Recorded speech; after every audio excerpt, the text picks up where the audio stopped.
We're taking a look right now at a volcanic eruption in Kilauea. It is a Hawaiian Volcano Observatory where geologists observed a fissure system that opened on the upper portion of this southwest rift. It happened earlier today. Take a look at this video.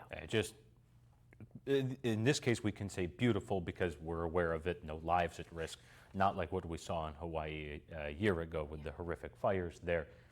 Mother Nature at work, and it's just beautiful, the number of things on this earth, especially when we're aware of it and no one's in harm's way. Notorious volcanoes there right. in Kilauea as in well. particular. Yes.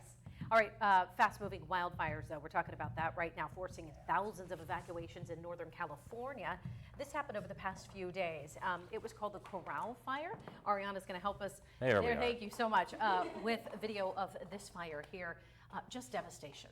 Horrible. Now, it is about 75% contained at this point. That's the good news. The bad news is extreme heat coming through that region. That could lead to more situations like this. And this is something we've seen play out now for a number of years, where when summer hits, the West catches on fire. Yeah, here, Canada, so many different places where we've seen this scene before, for sure. After years of planning and debating among residents and Erie City Council, talking about this, the Greengarden bike lane, it will finally have construction. That's right, construction will be starting on the new bike lane Monday, June 10th.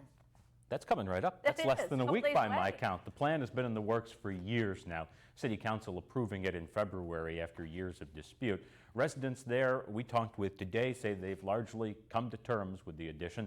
Some, though, still upset about how it might affect parking. Our Tom Kowalski with details.